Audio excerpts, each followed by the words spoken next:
दोस्ती और प्यार ये दो शब्द ऐसे होते हैं जिस पर लोगों को भरोसा दिखता है, पर उन्हें ये नहीं मालूम कि जिन टूटे हुए दो शब्दों पर भरोसा किया है वो कितना घातक होगा, कितना विध्वंसकारी होगा। इस बात का पता तो तब चलता है जब कोई हैवानियत जैसी घटनाएं होती हैं। नमस्कार, मैं हूं अमन सिंह वत्स। क्राइम कुंडली में अभी तक आपने कई राक्षसों, हैवानों, पिशाचों की कहानी सुनी होगी और कई बार ऐसी हकीकतें भी सामने आई होगी जो नर पिशाच की कहानियों से भी ज्यादा भयानक रही होगी।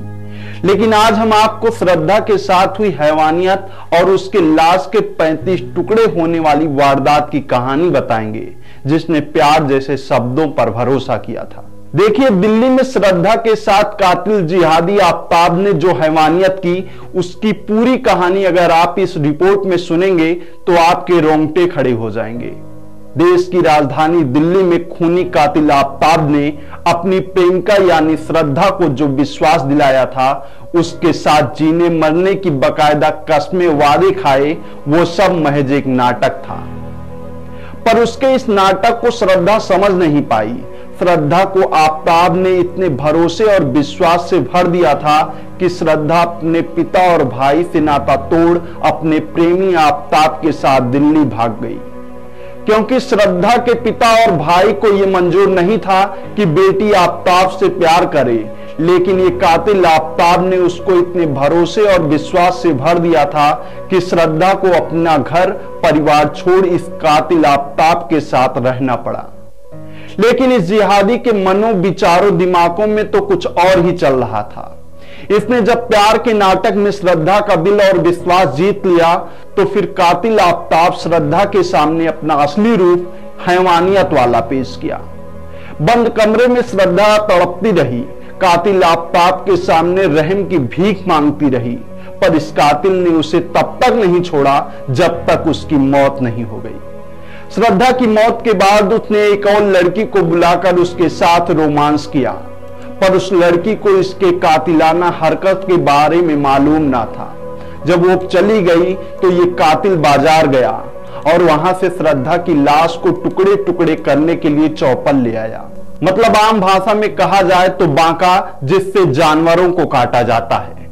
अब उसी हथियार से श्रद्धा की लाश के टुकड़े टुकड़े कर लगभग 35 टुकड़े बना डाले। फिर उसे रखने के लिए बकायदा एक फ्रिज मंगवाई, जिसमें श्रद्धा के कटे टुकड़ों को भरकर आम आदमी की तरह रहने लगा। कुछ दिन बीत जाने के बाद उसने फ्रिज से रोज एक एक टुकड़े को पास के ही महरौली जंगल में फेंकता रहा। फिर तो कुछ दिन बाद इसके किए गए पापों का घड़ा भरता गया, जिसकी मानसिकता और कातिलाना खूनी खेल सार्वजनिक हो गई।